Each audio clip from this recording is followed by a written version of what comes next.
সন্তান মায়ের হুকুম অমান্য করিয়ে বাইতুল্লাহর দিকে রওনা। আল্লাহর কি কুদরত!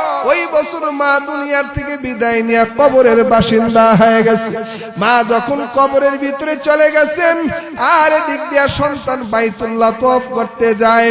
কিছু দূর অগ্রসর হওয়ার পর রাতের বেলা যেই এলাকার ভিতরে আশ্রয় নিয়েছেন, মসজিদের ভিতরে আশ্রয় নিয়েছেন, কারণ আগের জামানায় মুসাফিররা মসজিদে রাত কাটাইতেন।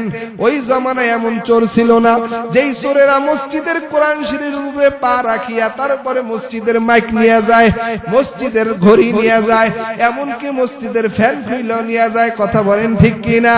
তারা তো এমন চোর ছিল না। আল্লাহর বান্দা মসজিদে আশ্রয় নিয়েছেন, ঘটনাক্রমে এলাকায় চোর আগমন করেছেন। চোরে চুরি করিয়া এরপরে তিনি যখন রওনা, মানুষ সজাগ পেয়ে গেছেন। মানুষ যখন চোরাকে ধাওয়া করলেন, চোরায় চুরির মাল মসজিদের দেওয়ালের ভিতরে ফালাইয়া দেওয়াল টপকায়া চোরায় দৌড়। এদিক দিয়ে এলাকার মানুষ আসিয়া হাজির। এলাকার মানুষ আসিয়া তাকায়া দেখেন এই যে চোরা, এই যে একজন নামাজ পড়তে আছে, চুরির মাল সাথে নিয়ে নামাজ আদায় করে। মানুষ আসিয়া গণদোলাই কয়, দেখো কত বড় বুজুর্গ, চুরিও করে আবার নামাজও পড়ে, চুরিও করে আবার নামাজও পড়ে, এরে ডাবল মাইর দাও। মানুষ মারতে শুরু করেছেন। আর যতই বলে আমি চুরি করি নাই, এটা কেউ বিশ্বাস করে না। এলাকার কাজী বিচারককে খবর দিলেন, বিচারক বিচার করেন, এত বড় চোর যে চুরিও করে আবার মসজিদে আসিয়া নামাজও পড়ে, এর বিচারটা কি করবেন? ফয়সালা দেন। কাজী বিচারক তিনি ফয়সালা দিয়ে দিচ্ছেন, এর হাত কাইটা দাও, পা কাইটা দাও। হাত আর পাও কাটিয়া গলার ভিতরে জুতার মালা পরাইয়া এরপরে এলাকার ভিতরে ঘুরাও আর বলো, চুরি করলে এমন শাস্তি পাইতে হয়, চুরি করলে হাত কাটা যায়, চুরি করলে পা কাটা যায়। যদিও চুরির বিধান হইল হাত কাটা, পা কেন কাটবে? বলে পা কাটার কারণ হইল এটা এমন চোর যেই চোরাই চুরিও করে আবার চুরির মাল পাশে রেখে নামাজও পড়ে, এই কারণে তার পাও কাইটা দাও। আর এলান করে দাও, জুতার মালা পরায়া ঘুরাও। বলে মা বাবার অবাধ্য, জুতার মালা পরায়া ঘুরাও আর বলো চুরি করলে এই শাস্তি পাইতে হয়। আর এই আল্লাহর বান্দা বলে, ভাই হাতে পাই দইরা বলি তোমরা একটা এলান কইরা দাও। এলান করো, মার অবাধ্য হইলে এমন বেইজ্জতি হইতে হয়। মার অবাধ্য হইলে হাত কাটা যায়, মায়ের অবাধ্য হইলে পা কাটা যায়, মায়ের অবাধ্য হইলে জুতার মালা পরায়া গলায় পরিয়া সমাজের ভিতরে হাঁটাইতে হয়। এই কথা বলো। বলে এই কথা কেন বলবো? আল্লাহর বান্দা এলাকার মানুষের কাছে যখন নিজের কথাটা ব্যক্ত করলেন, ভাই আসলে আমি তো প্রকৃত চোর নয়, ও ভাই আমি আমার মায়ের একজন সন্তান, আমার মা বড় অসুস্থ, আমি মায়ের খেদমত করি, কিন্তু মার কাছে বারবার বাইতুল্লাহ তওয়াফ করবার অনুমতি চেয়েছিলাম, মা অনুমতি দেয় নাই। আমি মায়ের অনুমতি ব্যতি রেখেই মায়ের কথা অমান্য করিয়ে বাইতুল্লাহ তওয়াফ করবার জন্য রওনা। আমি হইলাম একজন বাইতুল্লাহর মুসাফির, কিন্তু আমি বুঝতে পেরেছি মার হুকুম অমান্য করার কারণে আজকে আমার শরীরের ভিতরে চুরির ট্যাগ লাগানো হয়েছে। আজকে আমি আপনাদের হাতে মারি খাইলাম, বাদ বাকি আপনারা আমার হাত পা কাটিয়া গলার ভিতরে আপনারা জোতার মালা পরে সমাজে হাঁটাইবেন। তবে এই এলানটা করেন, মায়ের অবাধ্য হইলে এমনই হয়, মায়ের অবাধ্য হইলে হাত কাটা যায়, মায়ের অবাধ্য হইলে পা কাটা যায়, মায়ের অবাধ্য হইলে গলার ভিতরে জোতার মালা পরানো হয়। এই এলানটাই করেন। আল্লাহর বান্দা মানুষ যখন বুঝতে পেরেছে, ক্ষমা চেয়ে তার কাছ থেকে বিদায় নেয়। ও এলাকার মুসলমান, ও যুবক ভাই, আর যদি মায়ের দোয়া পাও, মায়ের দোয়ায় বাইতুল্লাহর ইমাম হওয়া যায়। আমি নভেম্বরের 10 তারিখে বাইতুল্লাহ তওয়াফ করিয়া বাংলাদেশে আসছি, মাঝে মধ্যে দুই একবার যাওয়ার চেষ্টা করি। ওই বাইতুল্লাহর ইমাম শায়েখ আস-সুদাইসিকে সাংবাদিক প্রশ্ন করেছেন, ও শায়েখ সুদাইসি, আপনি বাইতুল্লাহর ইমাম কেমন করে হলেন? শায়েখ আস-সুদাইসি বলে, রে সাংবাদিক ভাই, আমি বাইতুল্লাহর ইমাম হয়েছি আমার মায়ের দোয়ার বরকতে। নারে তাকবীর! আমি বাইতুল্লাহর ইমাম হয়েছি, আমি মায়ের দোয়ার বরকতে বাইতুল্লাহর ইমাম হইলাম। কেমন করে মায়ের দোয়া পাইলেন? শায়েখ আস-সুদাইসি ডেকে বলে, সাংবাদিক ভাই, আমার বাড়ি হলো দাম্মাম। আমার মা ছোটবেলা আমাকে নিয়ে দাম্মাম শহর থেকে বাইতুল্লাহ তওয়াফ করতে আসছে। মা বাইতুল্লাহ তওয়াফ করবেন, আমাকে মাতাফে দাঁড় করায় রেখেছেন। আমি মাতাফে দাঁড়ায় আছি, মা বাইতুল্লাহ তওয়াফ করতেছেন। যদি মায়ের সাথে বাইতুল্লাহ তওয়াফ করি, 7টা চক্করের ভিতরে আমি সন্তান যদি হারায়া যাই, মা এই চিন্তা করি আমাকে মাতাফে দাঁড় করিয়া রেখেছেন। মা বাইতুল্লাহ তওয়াফ করিয়া ওয়াজিবুদ 2 রাকাত তওয়াফের নামাজ পড়িয়া জমজমের পানি পান করিয়া মা সাফা মারওয়া সাই করতেছেন। আমি তাকায়া দেখতেছি সাফা মারওয়ায় কিছু বাচ্চারা খেলাধুলা করে। আমি ছোট মানুষ খেলার মজা পাইয়া ওই মা বাবার মার হুকুম অমান্য করিয়া মা রাইখা গেছেন, আমি ওখানে আর থাকি নাই, বাচ্চাদের খেলার সাথে মিশিয়ে গেলাম। মা যখন ওই সাফা মারওয়া তওয়াফ করিয়া মাতাফে আসি আমাকে তালাশ করতেছেন। মা আসি আমাকে খুঁজিয়া পায় না। মার মনের ভিতরে বড় রাগ, গুসা, কিন্তু মা বদদোয়া করে না। এ সন্তানের পিতা মাতারা পায়ে হাত রেখে বলে যায়, কোনদিন সন্তানকে বদদোয়া করবা না। কত মা বাবা সন্তানের উপরে রাগ হইয়া বলে, এরে কি আল্লাহ দেখে না? এই কেন গাড়ির তলে ভরে না? এই কেন মরে না? কত অভিশাপ দেয়, কত বদদোয়া দেয়। ও সন্তানের পিতা মাতারা, মা বাবাই যখন দোয়া করে, আসমান আর জমিনের মধ্যবর্তী জায়গায় কোনো পর্দা থাকে না, আল্লাহ ডাইরেক্ট কবুল করে নেয়। এই কারণে পায়ে হাত রেখে বলে যায়, কোনদিন সন্তানকে বদদোয়া করবা না। শায়েখ আস-সুদাইসির মা ওই মাতাফে দাঁড়াইয়া বাইতুল্লাহর দিকে তাকাইয়া তাকাইয়া ডাক দিয়া কয়, বাইতুল্লাহর মালিক, আমার সুদাইসি আমার সন্তান, সুদাইসিকে তোমার ঘর বাইতুল্লাহর ইমাম বানায়া দাও। মা ডেকে বলে, আল্লাহ, যদি আমার সন্তান ইমাম হয় কোনদিন হারাইবে না, কারণ জমিনের ভিতরে মসজিদের ইমাম হারায় না, মাঝে মাঝে মুক্তাদি হারায়া যায়। কথা বলেন ঠিক কিনা? এই জমিনের ভিতরে সূর্যের আলোর গতি কতটুকু পরিমাপ করার যন্ত্র আবিষ্কার হয়েছে। জমিনের শীতের তাপ, শীত কতটুকু পড়তেছেন এর পরিমাপ করার যন্ত্র আবিষ্কার হয়েছে। মানুষের শরীরে জ্বর হয়, এই জ্বর পরিমাপ করবার মতন একটা থার্মোমিটার আবিষ্কার হয়েছে। তবে ঈমান পরিমাপ করার একটা থার্মোমিটার যন্ত্র আছে না নাই? ঈমান পরিমাপ করবার থার্মোমিটার কি হে মুমিন? ১৫০০ বছর পূর্বে রহমতের নবী আমার ঈমান পরিমাপ করার একটা রোড ম্যাপ দিয়েছেন। নবী বলেন, ক্বালান নবী সাল্লাল্লাহু আলাইহি ওয়াসাল্লাম, ইদা সাররাতকা হাসানাতুকা, ইদা সাররাতকা হাসানাতুকা ওয়া ইদা সাররাতকা সাআতুক ফাআনতা মুমিন। ঈমান পরিমাপ করার রোড ম্যাপ দিয়েছেন রহমতের নবী। নবী বলেন, উম্মতেরা, তোমাদের ঈমানটা কেমন বুঝবা কি করে? ঈমান বাড়ে না কমে তা বুঝবা কেমন করে? 1 নম্বর রোড ম্যাপ নিয়ে নাও। ইদা সাররাতকা হাসানাতুকা, যখন তোমার কাছে নেক কাজ করতে বড় ভালো লাগবে, যখন তোমার কাছে ওয়াজ মাহফিলে বসতে ভালো লাগবে, নেকের মজলিসে বসতে ভালো লাগবে, 3 দিনের তাবলীগের সময় লাগাইতে ভালো লাগবে, ইস্তেমার ময়দানে যেতে তোমার কাছে ভালো লাগবে, নেকের পরিবেশে বসতে তোমার কাছে ভালো লাগবে, মসজিদে সময় দিতে তোমার কাছে বেশি ভালো লাগবে, তখন মনে করবা তোমার ঈমানটা বাড়তেছে বাড়তেছে। ওয়া ইদা সাররাতকা সাআতুক, আবার যখন তোমার কাছে গুনার মজলিসে বসলে অন্তরের ভিতরে খারাপ লাগবে, যখন তুমি গুনার মজলিসে বসবা তোমার কাছে খারাপ লাগবে। কত যুবকেরা এই যে 4 হোস্টেলের ভিতরে দোকানে দোকানে ঘুরতেছে, খারাপ লাগতেছে না?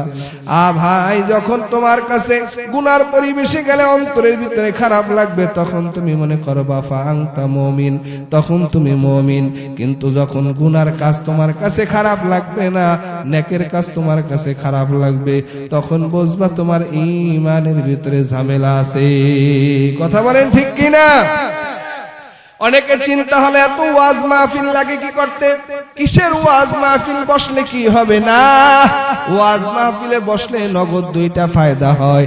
এক নাম্বার ফায়দা হলো অজানা জিনিস জানা যায়, দুই নাম্বার ফায়দা হলো আমলের ব্যাটারি চার্জ হয়। এই জন্য যুবক ভাই ও বৃদ্ধ বাবারা, ঈমান এমন একটা দামি সম্পদ, তোমার ঈমানকে তুমি পাক্কা করে নাও, আমলকে সাচ্চা বানাও, পাক্কা ঈমান নিয়ে আল্লাহর দরবারে হাজির হও। পাক্কা ঈমানটা কেমন হবে? যেই ঈমানের ভিতরে শিরিক থাকবে না, যেই ঈমানের ভিতরে বেদাত থাকবে না, যেই ঈমানের ভিতরে কোনো খারাপ গুনাহের জিনিস থাকবে না, ঈমানটা হবে পাক্কা।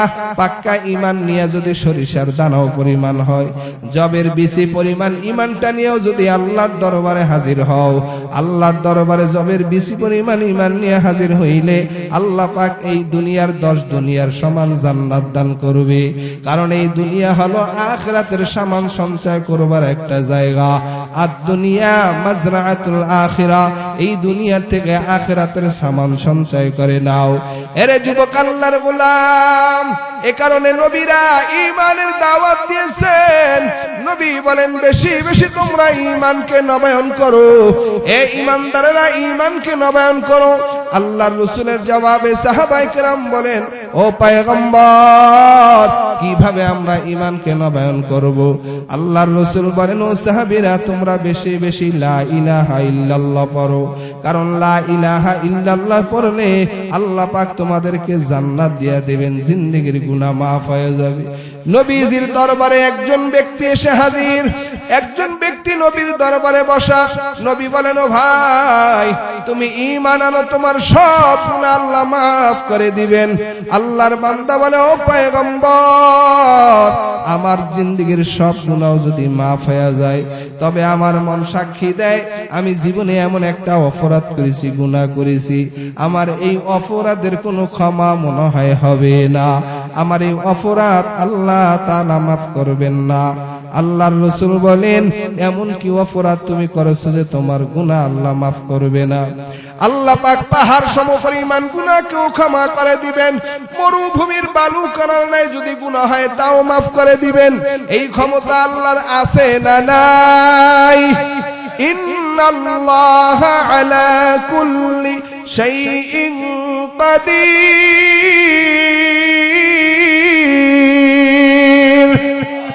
আর জোরে বলেন আল্লাহু আকবার। এমন ক্ষমতা আল্লাহর আছে না নাই?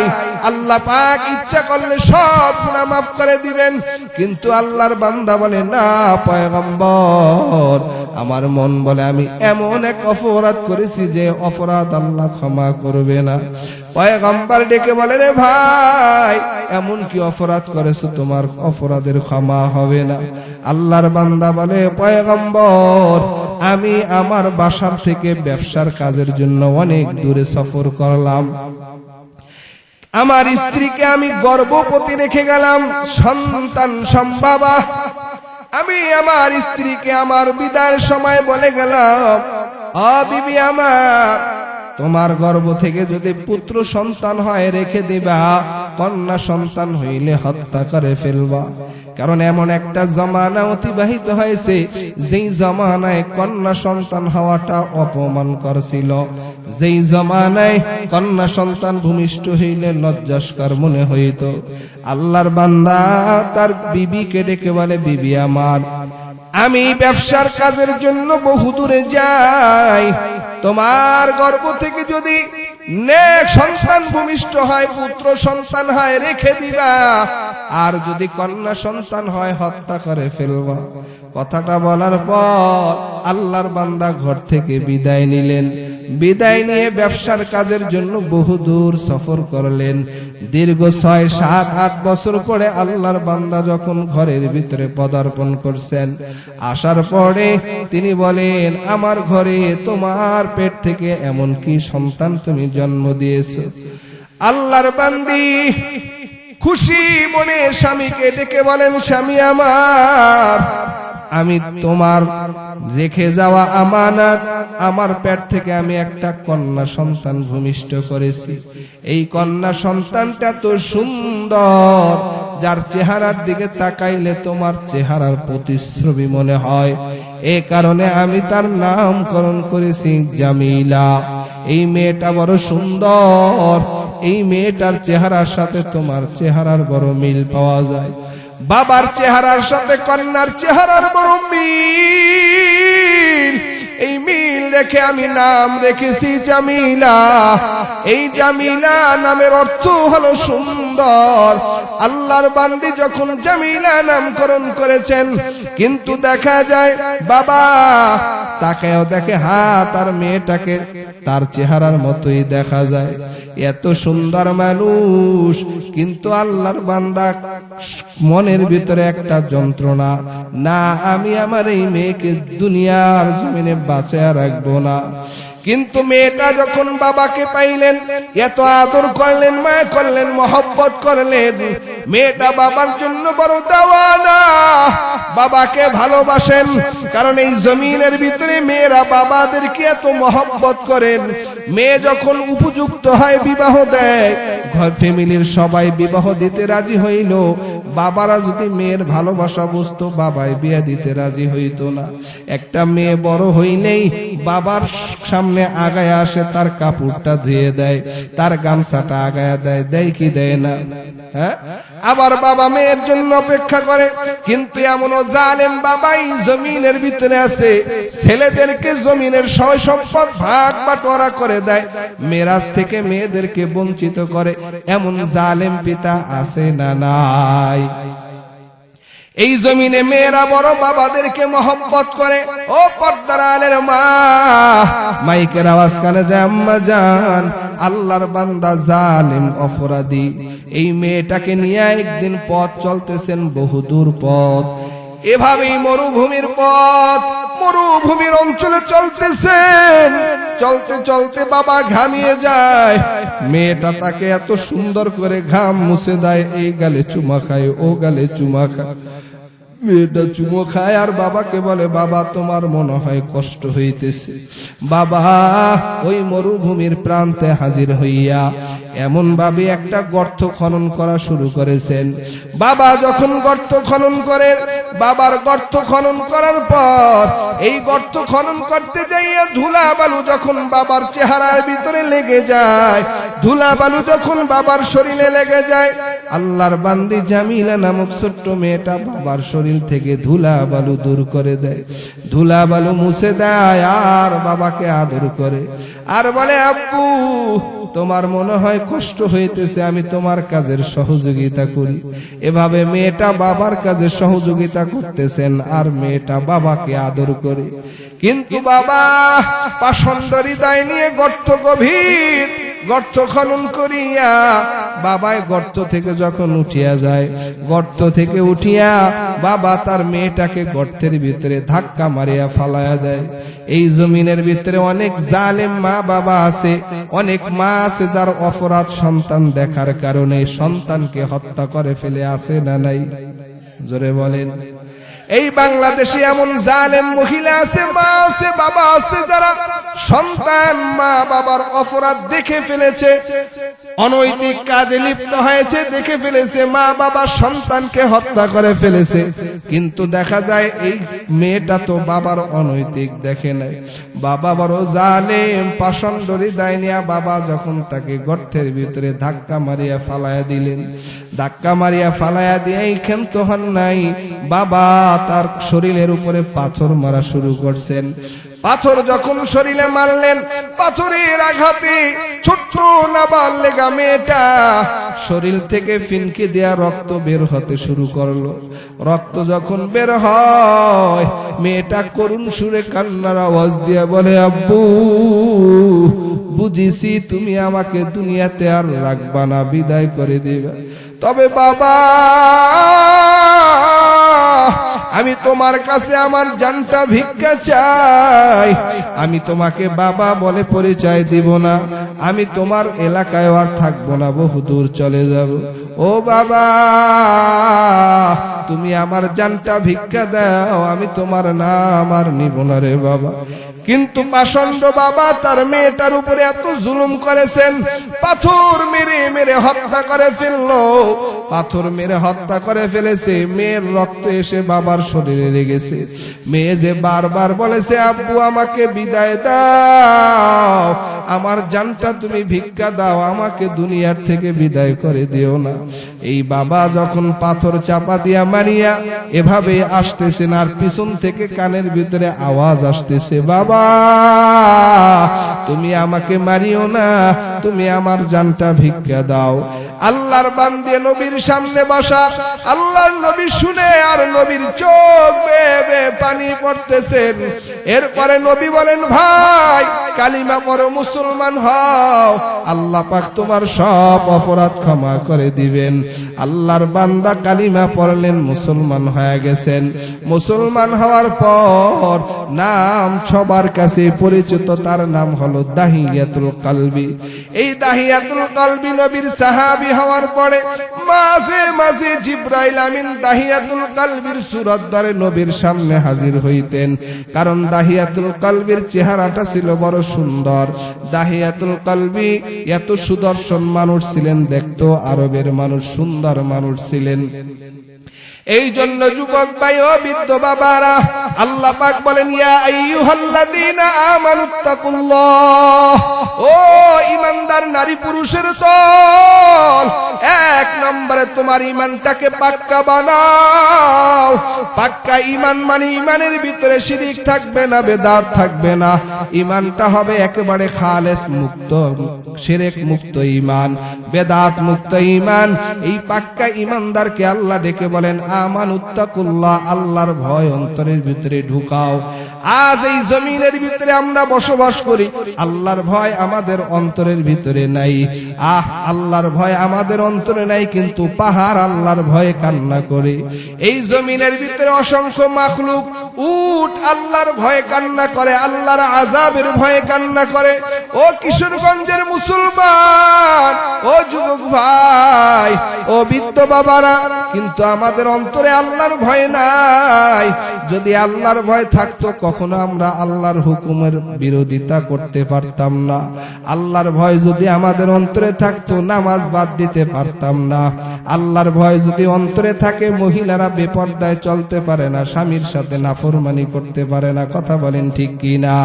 हर के बाशदा आमिले सल्लू मुदाम आतिशे दोज़ख शावत बरवई हराम। আল্লাহর ভয় আমাদের ভিতরে নাই, যার কারণে নবীর দুরূদ আমরা পড়তে পারি না, নবীর মহব্বত নাই। ও ভাই, যে যেই জিনিস চেনে সে সেই জিনিস মানে, সেই জিনিস কিনে। আল্লাহর পরিচয় আমরা পাই নাই তো আল্লাহর জন্য দেওয়া না হই নাই। আল্লাহর পরিচয় যদি পাইতাম, আল্লাহর জন্য আমরা দেওয়ানা হয়ে যাইতাম। এরে যুবক, আল্লাহর গোলাম, আল্লাহর ভয়টা সিনার ভিতরে ঢুকাও। আল্লাহ বলে, আমানুত্তাকুল্লাহ, ও ইমানদারেরা তোমরা আল্লাহ তাআলার ভয় অন্তরের ভিতরে ঢুকাও। ওই যুবক ভাই, বৃদ্ধ বাবারা, আল্লাহর ভয় অন্তরের ভিতরে ঢুকান। আল্লাহ পাক রব্বুল আলামিন কোরআনের বিভিন্ন আয়াতে ভয়ের আলোচনা করেছেন। ইয়া আইয়ুহাল্লাযীনা আমানুত্তাকুল্লাহ হাক্কা তুকাতিহি ওয়া লা তামুতুন্না ইল্লা ওয়া আনতুম মুসলিমুন। আল্লাহ বলেন, এই ইমানদারেরা আল্লাহকে ভয় করো, করার মতন করো যেইভাবে ভয় করলে পরে গুনাহ থেকে বাঁচা যায়। আমরা আল্লাহকে ভয় করি কিন্তু গুনাহ করি, এর মানে প্রকৃত আল্লাহকে ভয় করি না। আল্লাহর ভয় যদি করতাম, গুনার কাজ করতে পারতাম না। আমরা গুনাহ ছাড়ি না, আবার বলি মুখে মুখে বলি আল্লাহকে ভয় করি। না না না, গুনার সাথে থাকা অবস্থায় আল্লাহর ভয় হয় না। আর যারা আল্লাহকে ভয় করে তারা গুনার কাজ করতে পারে না। কথা বলেন ঠিক কি না? আল্লাহ বলে, আল্লাহকে ভয় করার মতন করো। খবরদার খবরদার, মুসলমান না হইয়া কিন্তু মৃত্যুর বিছানায় শুও না। মুসলমান হইয়া তারপরে কবরে যাইও, মুসলমান না হইয়া মৃত্যুবরণ করবা না। অন্য আয়াতে আল্লাহ বলেন, আল্লাযীনা আমানু বিআয়াতিনা ওয়া কানু মুসলিমিন।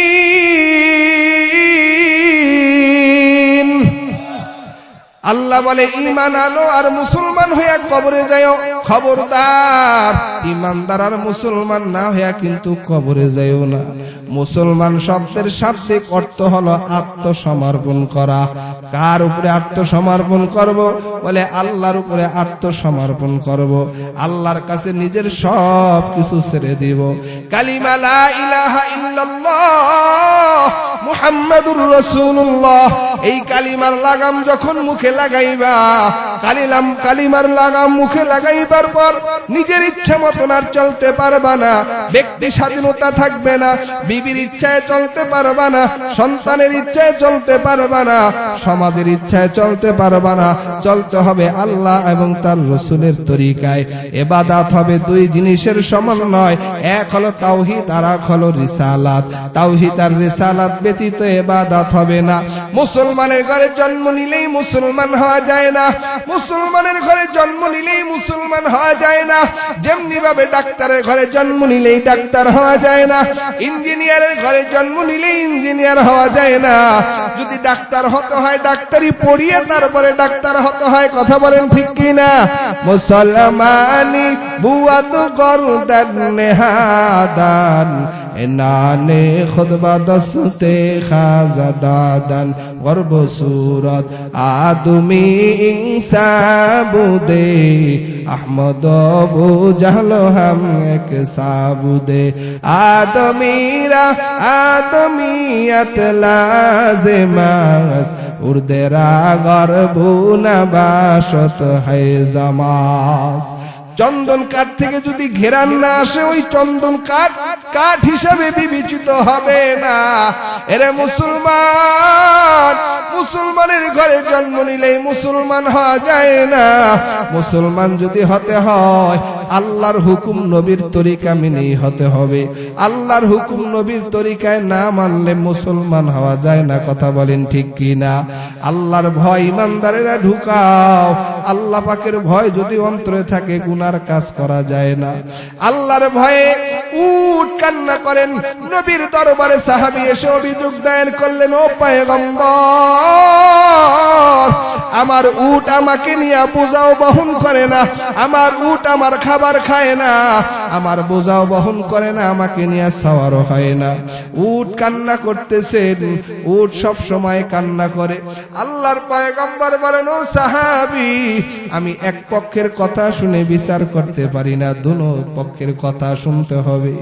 এক পক্ষের কথা শুনে আমি রায় প্রদান করতে পারি না। ও সাহাবী, তুমি উটকে আমার দরবারে হাজির করো। সাহাবী উটকে নবীর দরবারে হাজির করেছেন। উট নবীর দরবারে হাজির হওয়ার পর উটকে লক্ষ্য করে পয়গম্বর বলেন, উট, তোমার মালিক যে অভিযোগ দায়ের করেছেন কথাটা সত্য কিনা? উট ডেকে বলে, পয়গম্বর, আমার মালিক যে বলেছেন কথা ঠিক, তবে আমার কিছু কথা আছে। ও পয়গম্বর, আমার মালিক রাতের বেলা বাজারের ভিতরে সময় কাটায়। রাতের বেলা সময় কাটায় যখন ঘরের ভিতরে আসে, আমার মালিক এশারের নামাজ পড়ে না, এশারের নামাজ না পড়িয়েই ঘুম যায়। আমার মালিক যখন এশারের নামাজ না পড়িয়ে ঘুমায়, আমার চোখের ভিতরে ঘুম আসে না, আমার অন্তরের ভিতরে ভয়। না জানি এই ঘরের উপরে, এই বাড়ির উপরে আল্লাহর আযাব চলে আসে। আমি আল্লাহর আযাবের ভয়, আল্লাহর জাহান্নামের ভয়, আল্লাহর ভয়ে আমি শুধু কান্না করি। আমি মালিককে নিয়ে সওয়ার হই না, আমি মালিকের বোঝাও বহন করি না, আমি মালিকের খাবারও খাই না, শুধুমাত্র ভয় না জানি আল্লাহর আযাব চলে আসে। ও কিশোরগঞ্জের মুসলমান, আল্লাহর আযাবের ভয় যদি উটের অন্তরের ভিতরে থাকে, তুমি আমি 3.5 হাতের মানুষ, কেন আল্লাহকে ভয় করবা না? তুমি আমি কেমন করে নামাজ বাদ দিয়া ঘুমাই? আজ আমাদের অন্তরে যদি আল্লাহর ভয় থাকতো, তাহলে আল্লাহর হুকুম 5 ওয়াক্ত নামাজ বাদ দিতে পারতাম না। এই জায়গায় অনেক আছেন এশারের নামাজ পড়েন নাই, নিয়ত করছেন ফজরও পড়বেন না, কিন্তু ওই উট কান্না করে মালিক এশারের নামাজ না পড়িয়া বিছানায় ঘুমায়। আল্লাহর বান্দা নবীর সাহাবী নবীর সাথে ওয়াদা করেন। উট ডেকে বলে, পয়গম্বর, আমার মালিক যদি আপনার সাথে ওয়াদাবদ্ধ হয়, আমি উট আমার মালিকের সকল হুকুম মেনে নিব। আল্লাহর বান্দা নবীর সাহাবী নবীর দরবারে ওয়াদা করলেন, ও পয়গম্বর, ওয়াদা করতেছি আর জিন্দেগিতে নামাজ বাদ দিব না। ও নবী আমার, আমি বুঝি নাই কিন্তু উট বুঝেছেন, উট আল্লাহর ভয় অন্তরে রেখেছেন। আমার অন্তর থেকে আল্লাহর ভয় হারিয়ে গেছে, যার কারণে আমি নামাজ না পড়িয়া বিছানায় ঘুম গিয়েছিলাম। ও পয়গম্বর, আমি আপনার হাতে হাত রেখে ওয়াদা করলাম আর জিন্দেগিতে আমি নামাজ বাদ দিব না। এই ওয়াদা যখন করলেন, সাথে সাথে উট আবার মালিককে নিয়ে চলতে শুরু করেছেন। নারায়ে তাকবীর। এই অন্তর ভয় যখন থাকে, উট যখন ফিরে আসছে, উট মালিককে নিয়ে চলতে শুরু করেছেন। এরে যুবক আল্লাহর গোলাম, আজ আমরা যদি আল্লাহকে ভয় করতাম, আল্লাহ বলেন ইয়া আইয়ুহাল্লাযীনা আমানুত্তাকুল্লাহ, ও ঈমানদারেরা তোমরা আল্লাহ তাআলাকে ভয় করো। ওয়াকুলু কাওলান সাদীদা, তোমরা সদা সর্বদা সত্য কথা বলো, সিধা কথা বলো। সমাজের ভিতরে মিথ্যা ছড়াইবা না, সমাজের ভিতরে ফিতনা ছড়াইবা না। তোমরা সিধা পথে চলো, সত্য কথা বলো।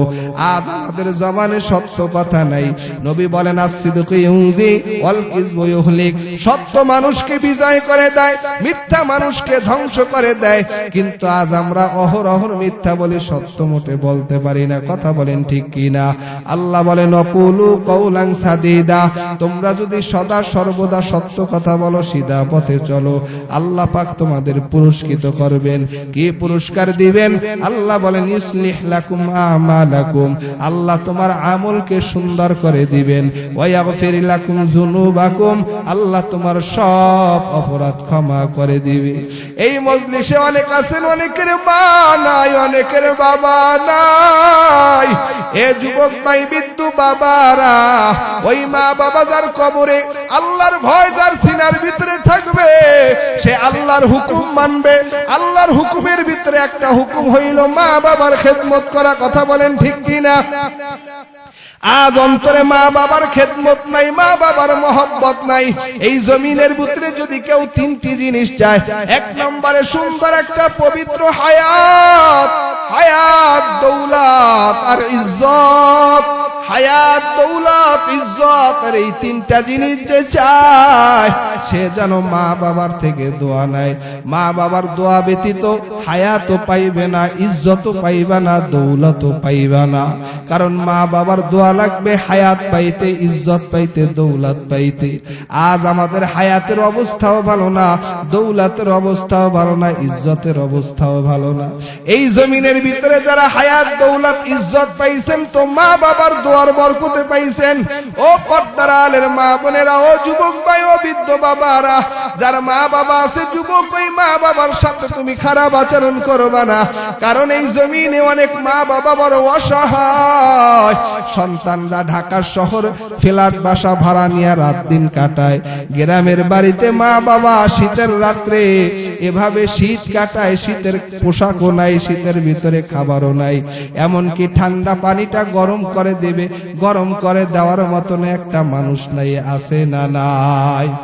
আল্লাহর রাসূল বলেন ক্বালান নবী সাল্লাল্লাহু আলাইহি ওয়াসাল্লাম, মা হকুল ওয়ালিদাইনি আলা ওয়ালাদিহিমা হুমা জান্নাতুকা ওয়া নারুকা, মা বাবা তোমার জন্য জান্নাত, মা বাবাই হলো তোমার জন্য জাহান্নাম। যাদের উপর মা বাবাই খুশি, ওই সন্তানের জন্য আল্লাহর তৈরি জান্নাত। যেই সন্তানের উপরে মা বাবা বেজার, ওই সন্তানরা জাহান্নামী হয়ে যাবে। রিজাল রাব্বি বিরিজাল ওয়ালিদাইন ওয়া সাখাতার রাব্বি বিখাসাতাল ওয়ালিদাইন, আল্লাহকে যদি খুশি করতে চাও, আগে মা বাবাকে খুশি করে নাও। এই জমিনে আমার নবী আসছে, নবী দুনিয়াতে আসিয়া বাবার চেহারা দেখতে পারে না। নবী দুনিয়াতে আসিয়া 6 থেকে 6.5 বছর বয়সে মাকেও হারায়া ফেলেছেন। আমার নবী কান্নার আওয়াজ দিয়া বলে, আমার মা নাই, আমার বাবা নাই, এই জমিনে আমি বড় এতিম। নবী চোখের পানি ফেলায় কান্না করে। আর সাহাবীরা বলে, পয়গম্বর, আপনি মা বাবার জন্য এত কান্না করেন? নবী বলেন, ও সাহাবীরা, তোমাদের মা আছে, বাবা আছে, তোমরা মা বাবার চেহারার দিকে তাকাইলে তোমাদের গুনাহগুলো মাফ হয়, তোমরা মা বাবার চেহারার দিকে তাকাইলে বাইতুল্লাহ তাওয়াফ করার সওয়াব লাভ করতে পারো। কিন্তু আমি নবী বড় এতিম, আমি নবীর মা নাই, আমি নবীর বাবা নাই। নবী চলতেছেন এমন সময় একটা বৃদ্ধা নারীকে দেখে নবী তার আস্তিনটা বিছায়া দিয়েছেন। নবী যখন তার আস্তিন বিছায়া দিয়েছেন, আল্লাহর নবীর সাহাবীরা বড় আশ্চর্য হয়ে গেছে। কেমন এক নারী, বৃদ্ধা মহিলা, এই মহিলার জন্য নবী তার চাদর বিছায়া দিলেন। নবী যখন চাদরটা বিছায়া দিলেন, বৃদ্ধা মহিলাটা চাদরের উপরে বসলেন, আর নবী আমার নিজের হাতে ছোট ছোট করে খেজুরটা ছিঁড়ে ছিঁড়ে টুকরা টুকরো করে বৃদ্ধা মহিলার মুখের ভিতরে দিয়া দিতেছে। সাহাবায়ে কেরাম তাকায়া দেখেন আর বলে, পয়গম্বর আপনি কেমন একটা মহিলা দেখে আপনার চাদরটা আস্তিনটা বিছায়া দিলেন, আবার খেজুর টুকরো টুকরো করে তার মুখের ভিতরে দিয়ে দিতেছেন।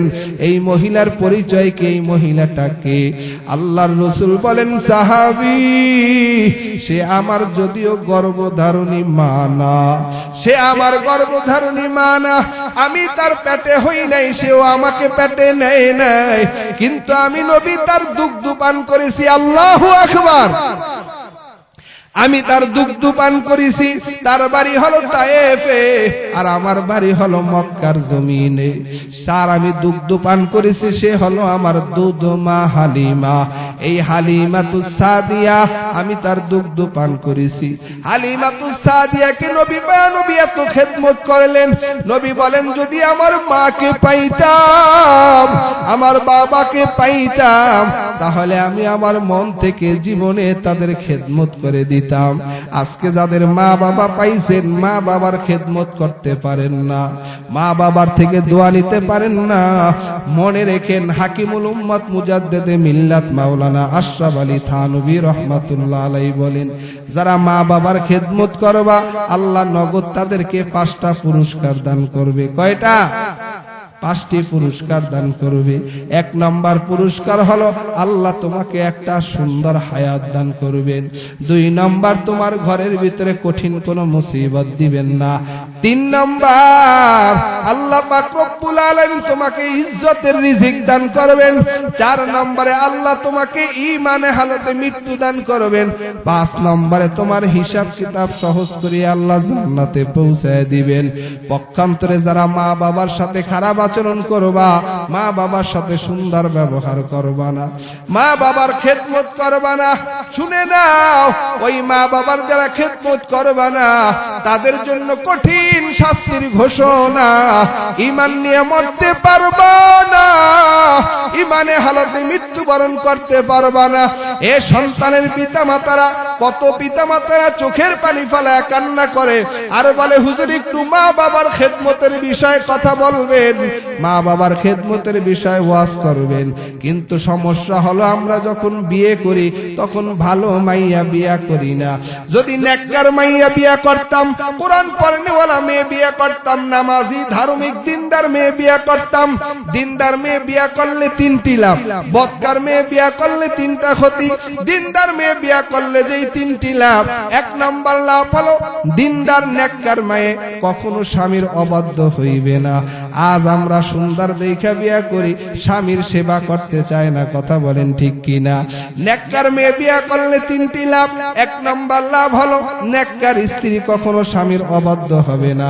2 নম্বর, নেককার বিবি নেক সন্তান জন্ম দিবে। 3 নম্বর, নেককার স্ত্রী কখনো শ্বশুর শাশুড়ির সাথে খারাপ আচরণ করবে না। পক্ষান্তরে যদি বদকার মেয়ে বিয়া কইরা ঘরে আনেন, এই বদকার মেয়ে বিয়া করলে 3টা ক্ষতি। 1 নম্বর, স্বামীর সেবা করবে না, স্বামীর সাথে ভালো আচরণ করবে না। 2 নম্বর, এই বদকার মহিলা নেক সন্তান জন্ম দিতে পারবে না। 3 নম্বর, এই বদকার মহিলা শ্বশুর শাশুড়ির খেদমত করবে না। ও পর্দার আড়ালের মা বোনেরা, যারা বউ হইয়া ঘরের ভিতরে আসছেন আর যারা বিয়া কইরা বিবিকে ঘরে আনছেন, মুরব্বি বাজান কই যান? হ্যাঁ যুবক ভাই যান কই? 1 নম্বরে যেতে আছে জরুরত। আল্লাহ। হেদায়েতের মালিক কে? আরো জোরে বলেন। বক্তার হাতে হেদায়েত আছে? নবী কি হেদায়েতের মালিক? ইন্নাকা লা তাহদি মান আহবাবতা ওয়ালাকিন্নাল্লাহা ইয়াহদি মান ইয়াশা। হেদায়েত একমাত্র কার হাতে? আরো জোরে বলেন। হেদায়েত চাইতে হবে, হেদায়েত আল্লাহর কাছ থেকে চেয়ে নিতে হবে। হেদায়েত এমনি এমনি হয় না।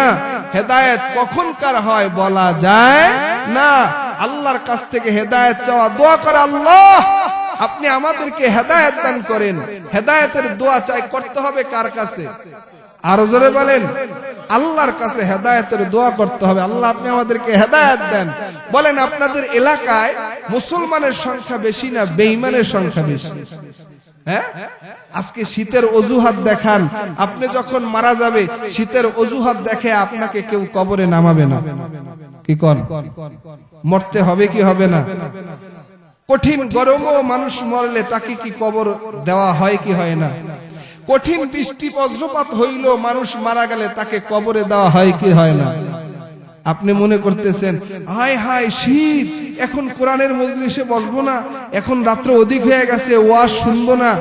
আপনি ওয়াজ শুনবেন না, এই জমিনের মাখলুকাত ওয়াজ শুনে। আপনি ওয়াজ পাইয়া যতটুকু না খুশি তার থেকে বেশি এই এলাকার মুর্দা কবরবাসীরা। কথা বলেন ঠিক কিনা? আপনি বুঝেন এই পৃথিবীতে সবচাইতে এতিম কারা? মা নাই বাবা নাই সে এতিম। সবচাইতে এতিম হলো এই কবরওয়ালারা, সবচাইতে অসহায় হলো মিসকিন হলো এই কবরওয়ালারা। কথা বলেন ঠিক কিনা? আজকে তাদের জন্য আপনি দোয়া করতে এই দিনই মজলিসে বসতে পারবেন না। এত কষ্ট এত মেহনত আপনার এই এলাকার ভিতরে। এলাকার মানুষ যদি মাহফিলে বসে তাহলে এই মাহফিলের প্যান্ডেলে জায়গা হয় না। কথা বলেন ঠিক কিনা? হ্যাঁ, মিথ্যা না সত্য? কিন্তু এলাকার মানুষ আমরা এখানে সবাই বসতে পারি না। এলাকার মানুষ বসতে পারি নাই। অনেক মহিলারাও তশকিল করে স্বামীকে মাহফিলে পাঠাইতে পারি নাই। মুহতারাম হাজিরিন, মরতে হবে। মরবেন যে কি নিয়ে যাবেন? যাবেনটা কি? বাজারে গেলে স্ত্রীর কাছে ব্যাগ চান আর বলেন যে টাকা দাও, লিস্টি দাও। স্ত্রীর কাছ থেকে লিস্টি নিয়ে টাকা নিয়ে ব্যাগ নিয়ে বাজারে যেয়া বাজার করে আসেন খালি হাতে না পয়সা দিয়ে? তো কবরে যে যাবেন কি নিয়ে যাবেন? প্রশ্ন করা হবে মান রব্বুকা ওয়া মান দীনুকা ওয়া মান নাবিয়ুকা। রবের পরিচয় দাও, দ্বীনের পরিচয় দাও, ধর্মের পরিচয় দাও, নবীর পরিচয় দাও।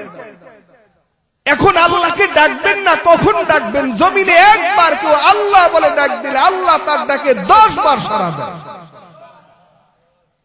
পরকালে হাজার হাজার শত সহস্রবার ডাকলেও আল্লাহ ডাকে সাড়া দিবেন না। মৃত্যুর পরে দুনিয়াতে আসতে চাইবেন, আসতে পারবেন না। এই মরণের প্রস্তুতি কখন নেবেন? কবে মরবেন? এর কোনো গ্যারান্টি আসেনি। জোরে বলেন। তো কি নিয়ে যাবেন?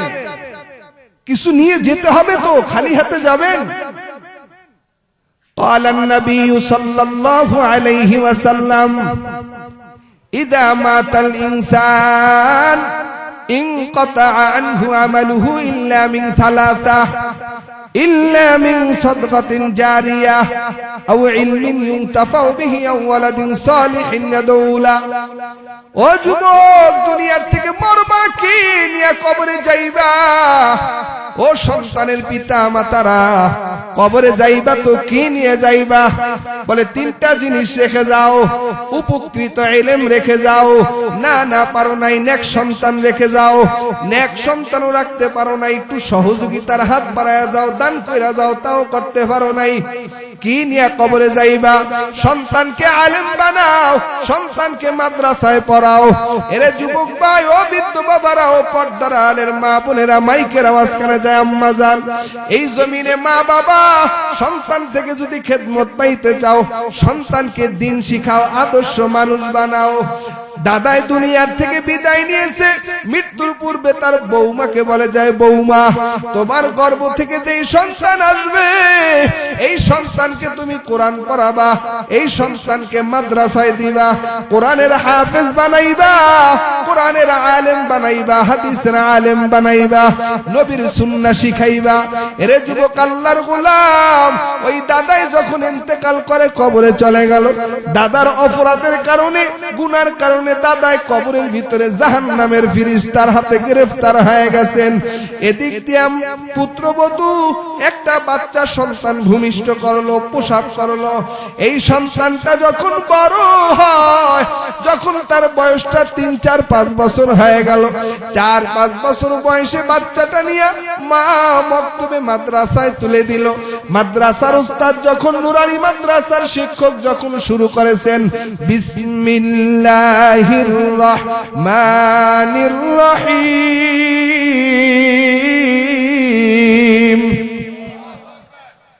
আল্লাহ ডাক দিয়া কয়, ফেরেশতা যাও, ওই যে তার দাদা ওসিয়াত করিয়া গেছেন তার বৌমাকে, ও বৌমা আমি দুনিয়ার থেকে বিদায় নিল, তোমার গর্ভ থেকে যেই বাচ্চা এই বাচ্চাকে তুমি দিন শিখাইবা, কালিমা শিখাইবা, নামাজ শিখাইবা, মাদ্রাসায় দিবা।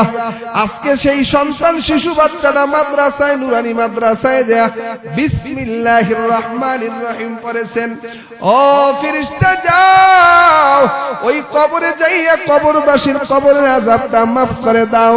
আমি আল্লাহ নাকি রহমান, আমি আল্লাহ নাকি রহিম, আমি আল্লাহ নাকি করুণাময়, আমি আল্লাহ দয়াময় হইয়া আমি তার দাদার কবরে কেমন করে আযাব দেই, এই নাতির উসিলা করে আমি আল্লাহ তার আযাব মাফ করে দিলাম। নাতির উসিলায় দাদায় ক্ষমা পেয়ে গেছেন।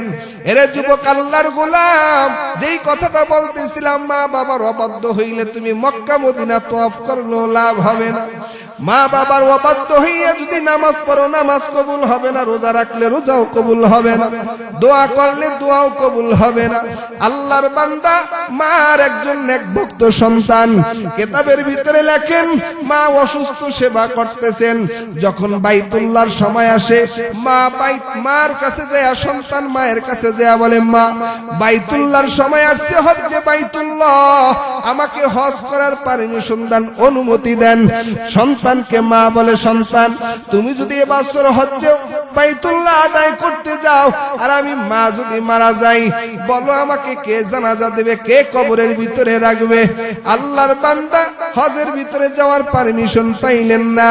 1 বছর, 2 বছর, 3 বছর যখন পারমিশন পায় না, 4th বছর যাইয়া বলে, মা এবার আমি বাইতুল্লাহ তওয়াফ করতে যাব, তুমি পারমিশন দিলে দাও, না দিলে না দাও, আমি হজ্জে বাইতুল্লাহ আদায় করতে যাব। কথাটা বলার পর সন্তান মায়ের হুকুম অমান্য করিয়ে বাইতুল্লাহর দিকে রওনা। আল্লাহর কি কুদরত, ওই বছর মা দুনিয়ার থেকে বিদায় নিয়ে কবরের বাসিন্দা হয়ে গেছে। মা যখন কবরের ভিতরে চলে গেছেন, আর এদিক দিয়ে সন্তান বাইতুল্লাহ তওয়াফ করতে যায়। কিছু দূর অগ্রসর হওয়ার পর রাতের বেলা যেই এলাকার ভিতরে আশ্রয় নিয়েছেন, মসজিদের ভিতরে আশ্রয় নিয়েছেন, কারণ আগের জমানায় মুসাফিররা মসজিদে রাত কাটাইতেন। ওই জমানায় এমন চোর ছিল না, যেই চোরেরা মসজিদের কোরআন শরীফের উপরে পা রাখিয়া তারপরে মসজিদের মাইক নিয়ে যায়, মসজিদের ঘড়ি নিয়ে যায়, এমনকি মসজিদের ফ্যান খুইলা নিয়ে যায়। কথা বলেন ঠিক কিনা? তারা তো এমন চোর ছিল না। আল্লাহর বান্দা মসজিদে আশ্রয় নিয়েছেন, ঘটনাক্রমে এলাকায় চোর আগমন করেছেন, চোরে চুরি করিয়া এরপরে তিনি যখন রওনা, মানুষ সজাগ পেয়ে গেছেন। মানুষ যখন চোরাকে ধাওয়া করলেন, চোরায় চুরির মাল মসজিদের দেওয়ালের ভিতরে ফালাইয়া দেওয়াল টপকায়া চোরায় দৌড়। এদিক দিয়ে এলাকার মানুষ আসিয়া হাজির। এলাকার মানুষ আসিয়া তাকায়া দেখেন এই যে চোরা, এই যে একজন নামাজ পড়তে আছে, চুরির মাল সাথে নিয়ে নামাজ আদায় করে। মানুষ আসিয়া গণদোলাই কয়, দেখো কত বড় বুজুর্গ, চুরিও করে আবার নামাজও পড়ে, চুরিও করে আবার নামাজও পড়ে, এরে ডাবল মাইর দাও, মানুষ মারতে শুরু করেছেন। আর যতই বলে আমি চুরি করি নাই, এটা কেউ বিশ্বাস করে না। এলাকার কাজী বিচারককে খবর দিলেন, বিচারক বিচার করেন, এত বড় চোর যে চুরিও করে আবার মসজিদে আসিয়া নামাজও পড়ে, এর বিচারটা কি করবেন, ফয়সালা দেন। কাজী বিচারক তিনি ফয়সালা দিয়ে দিচ্ছেন, আর হাত কাইটা দাও, পা কাইটা দাও। হাত আর পাও কাটিয়া গলার ভিতরে জুতার মালা পরাইয়া এরপরে এলাকার ভিতরে ঘুরাও আর বলো চুরি করলে এমন শাস্তি পাইতে হয়, চুরি করলে হাত কাটা যায়, চুরি করলে পা কাটা যায়। যদিও চুরির বিধান হইল হাত কাটা, পা কেন কাটবে? বলে পা কাটার কারণ হইল এটা এমন চোর যেই চোরাই চুরিও করে আবার চুরির মাল পাশে রেখে নামাজও পড়ে, এই কারণে তার পাও কাইটা দাও। আর এলান করে দাও জুতার মালা পরে ঘুরাও। বলে মা বাবার অবাধ্য, জুতার মালা পরে ঘুরাও আর বলো চুরি করলে এই শাস্তি পাইতে হয়। আর এই আল্লাহর বান্দা বলে ভাই হাতে পাই দইরা বলি তোমরা একটা এলান কইরা দাও। এলান করো, মার অবাধ্য হইলে এমন বেইজ্জতি হইতে হয়। মার অবাধ্য হইলে হাত কাটা যায়, মায়ের অবাধ্য হইলে পা কাটা যায়, মায়ের অবাধ্য হইলে জুতার মালা পরে গলায় পরিয়া সমাজের ভিতরে হাঁটাইতে হয়। এই কথা বলো। বলে এই কথা কেন বলবো? আল্লাহর বান্দা এলাকার মানুষের কাছে যখন নিজের কথাটা ব্যক্ত করলেন, ভাই আসলে আমি তো প্রকৃত চোর নয়, ও ভাই আমি আমার মায়ের একজন সন্তান, আমার মা বড় অসুস্থ, আমি মায়ের খেদমত করি, কিন্তু মার কাছে বারবার বাইতুল্লাহ তওয়াফ করবার অনুমতি চেয়েছিলাম, মা অনুমতি দেয় নাই। আমি মায়ের অনুমতি ব্যতি রেখেই মায়ের কথা অমান্য করি এই বাইতুল্লাহ তওয়াফ করবার জন্য রওয়ানা। আমি হইলাম একজন বাইতুল্লাহর মুসাফির, কিন্তু আমি বুঝতে পেরেছি মার হুকুম অমান্য করার কারণে আজকে আমার শরীরের ভিতরে চুরির ট্যাগ লাগানো হয়েছে। আজকে আমি আপনাদের হাতে মারি খাইলাম, বাদ বাকি আপনারা আমার হাত পা কাটিয়া গলার ভিতরে আপনারা জোতার মালা পরে সমাজে হাঁটাইবেন। তবে এই এলানটা করেন মায়ের অবাধ্য হইলে এমনই হয়, মায়ের অবাধ্য হইলে হাত কাটা যায়, মায়ের অবাধ্য হইলে পা কাটা যায়, মায়ের অবাধ্য হইলে গলার ভিতরে জুতার মালা পরানো হয়। এই এলানটাই করেন। আল্লাহর বান্দা মানুষ যখন বুঝতে পেরেছে ক্ষমা চেয়ে তার কাছ থেকে বিদায় নেয়। ও এলাকার মুসলমান, ও যুবক ভাই, আর যদি মায়ের দোয়া পাও, মায়ের দোয়ায় বাইতুল্লাহর ইমাম হওয়া যায়। আমি নভেম্বরের 10 তারিখে বাইতুল্লাহ তওয়াফ করিয়া বাংলাদেশে আসছি, মাঝে মধ্যে দুই একবার যাওয়ার চেষ্টা করি। ওই বাইতুল্লাহর ইমাম শায়েখ আস-সুদাইসিকে সাংবাদিক প্রশ্ন করেছেন, ও শায়েখ সুদাইসি আপনি বাইতুল্লাহর ইমাম কেমন করে হলেন? শায়েখ আস-সুদাইসি বলে, রে সাংবাদিক ভাই, আমি বাইতুল্লাহর ইমাম হয়েছি আমার মায়ের দোয়ার বরকতে। নারে তাকবীর! আমি বাইতুল্লাহর ইমাম হয়েছি আমি মায়ের দোয়ার বরকতে বাইতুল্লাহর ইমাম হইলাম। কেমন করে মায়ের দোয়া পাইলেন? শায়েখ আস-সুদাইসি ডেকে বলে, সাংবাদিক ভাই আমার বাড়ি হলো দাম্মামে, আমার মা ছোটবেলা আমাকে নিয়ে দাম্মাম শহর থেকে বাইতুল্লাহ তওয়াফ করতে আসছে। মা বাইতুল্লাহ তওয়াফ করবেন, আমাকে মাতাফে দাঁড় করে রেখেছেন, আমি মাতাফে দাঁড়ায় আছি, মা বাইতুল্লাহ তওয়াফ করতেছেন। যদি মায়ের সাথে বাইতুল্লাহ তওয়াফ করি 7টা চক্করের ভিতরে আমি সন্তান যদি হারায়া যাই, মা এই চিন্তা করি আমাকে মাতাফে দাঁড় করে রেখেছেন। মা বাইতুল্লাহ তওয়াফ করিয়া ওয়াজিব 2 রাকাত তওয়াফের নামাজ পড়িয়া জমজমের পানি পান করিয়া মা সাফা মারওয়া সাই করতেছেন।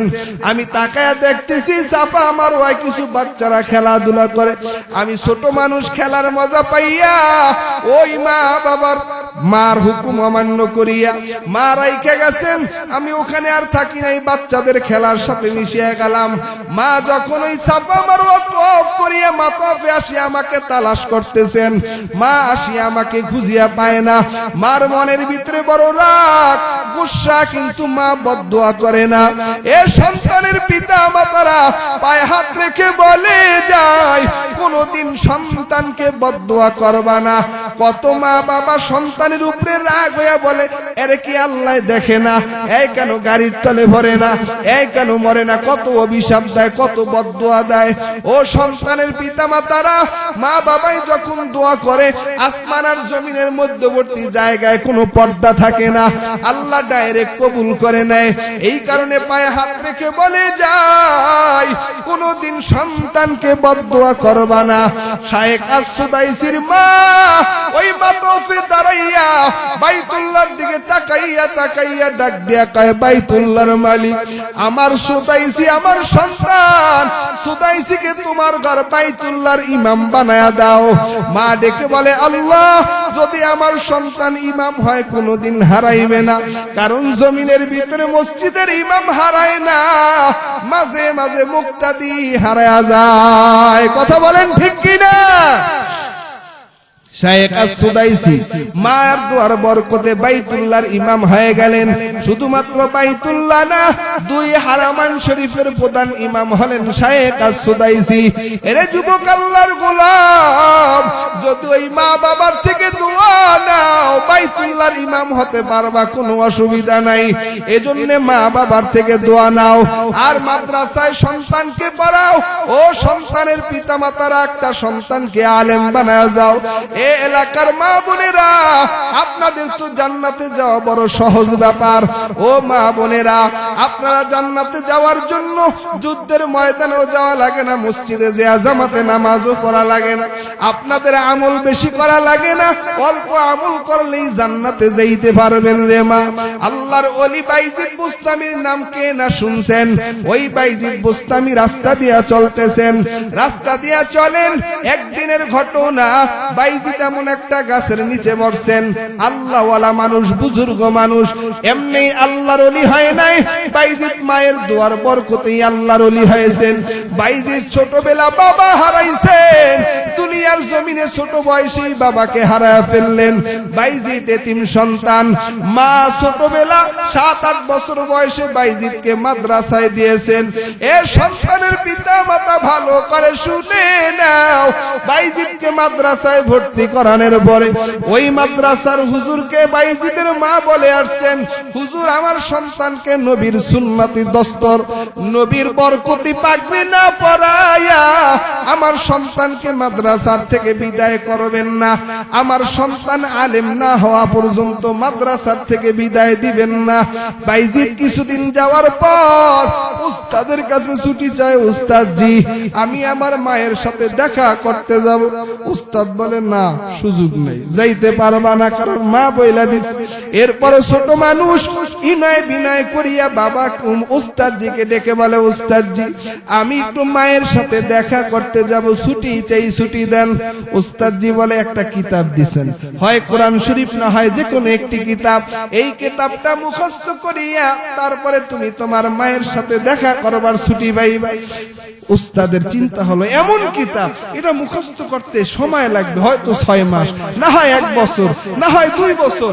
এটা একটা বড় কিতাব, এই কিতাবটা মুখস্থ করতে সময় লাগবে। কিন্তু দেখা যায় বাইজিদ ছোট্ট মানুষ, অল্প সময় এই কিতাব মুখস্থ করিয়া উস্তাদজিকে শুনাইয়া ফেলেছে। সুবহানাল্লাহ। বাড়ি যে আমনগো ভাবসাবটা যেমন আজকে মাইকে যেই জানানটা আমারে জ্বালাইতে আছে, এটা আমরা করে বুঝাইতে পারতাম না। কিন্তু মাইক অপারেটর, মাইকের সবকিছু ভালো, বক্স আছে, মনিটর আছে, সবকিছু আছে, কিন্তু মাশাআল্লাহ সিটিং মিটিং কোনো মিল টিল নাই। কথা বলতে যে কত কষ্ট হইতেছে, এটা আমি আপনাদেরকে বুঝাইতে পারতাছি না যে কত কষ্ট হইতেছে। আমার কষ্টটা আপনার ওই জায়গায় বসে বুঝবেন না। আমার বুক খাসা সব ব্যথা হয়ে যেতেছে। মাইক ভালো, মিশিং আছে ঠিক, কিন্তু সাউন্ড দিতে পারতেছেন। যেই সাউন্ড দিলে পরে বক্তার কষ্ট হয় না, এমন সাউন্ড দিতে পারতেছেন, মনে হয় সব গম্ভীর হয়ে রয়েছে। মোহতারাম হাজিরিন, কোন কথা বলতেছিলাম, কি বলতেছিলাম মনে আছে আপনাদের? বলেন। বাইজিদ বুস্তামি রহমাতুল্লাহ আলাইহি উস্তাদজি ছুটি দিয়া দিলেন, আসছেন মায়ের কাছে। মায়ের কাছে আসছেন তো মা দরজা খুলে নাই। মা কি খুলে নাই? দরজা খুলে না।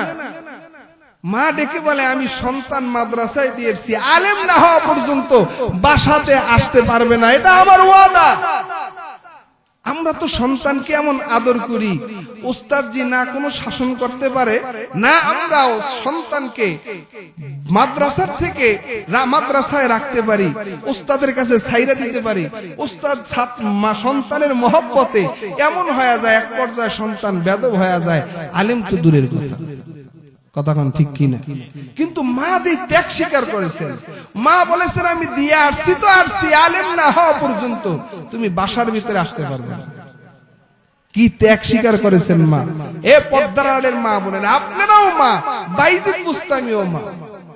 বাইজিদ বুস্তামির মা যখন ঘরের দরজার সামনে আসিয়া বাইজিদ ডাক দেয়, মা দরজাটা খুলে দাও। মা বলে দরজা খুলবো কেন, কে আসছো? কয় তোমার সন্তান বাইজিদ।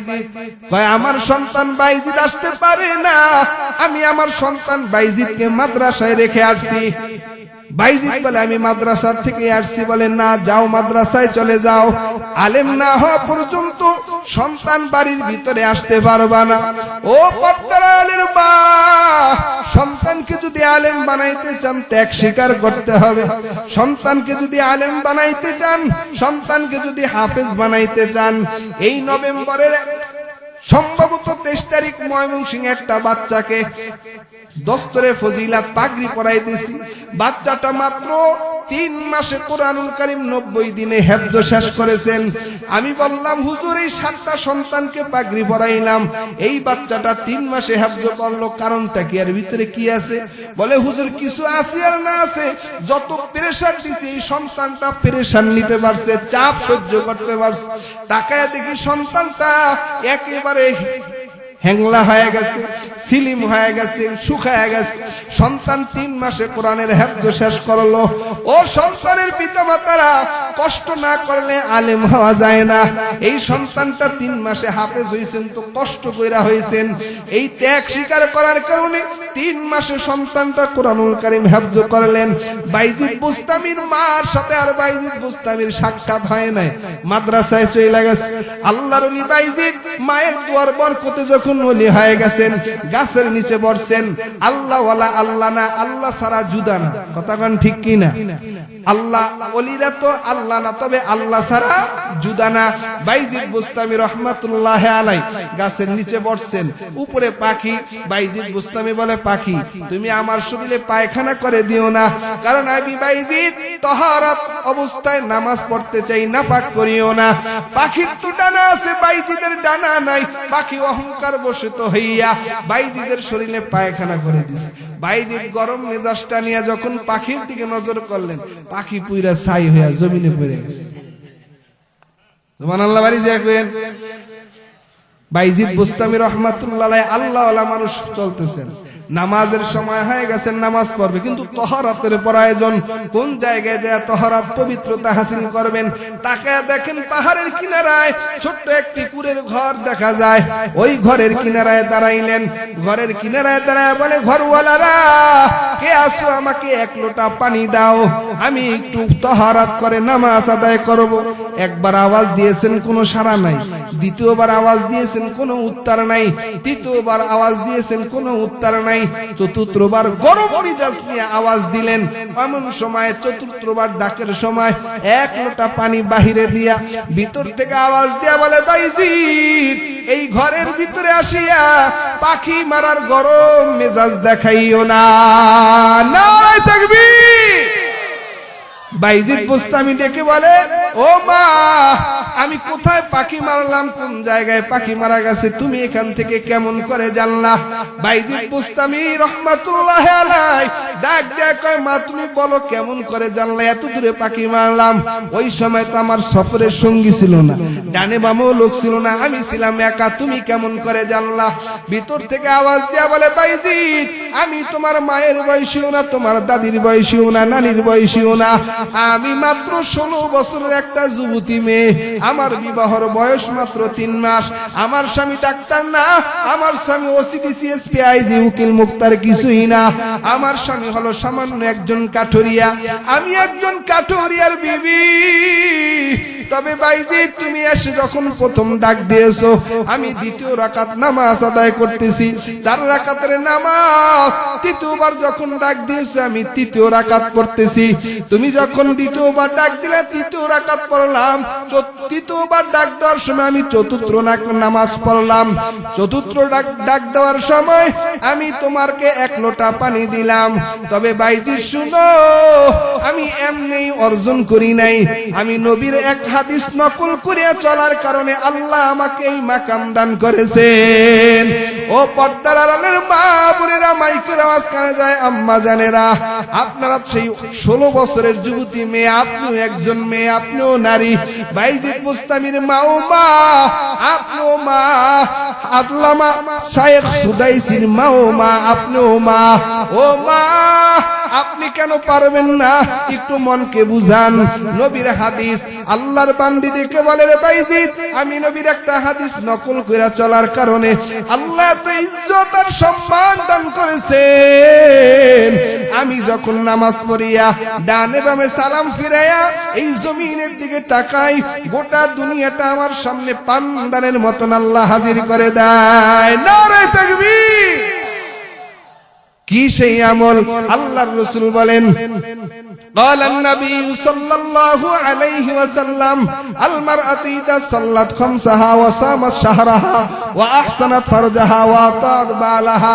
নবী বলেছেন, 4টা কাজ করো দুনিয়ার নারীরা, সময় মতন 5 ওয়াক্ত নামাজ পড়বা, রমজান মাসের রোজা রাখবা, স্বামীর খেদমত করবা, আর লজ্জা স্থানের হেফাজত করবা, খাস পর্দা করিয়া তারপরে কবর দুনিয়াতে চলবা।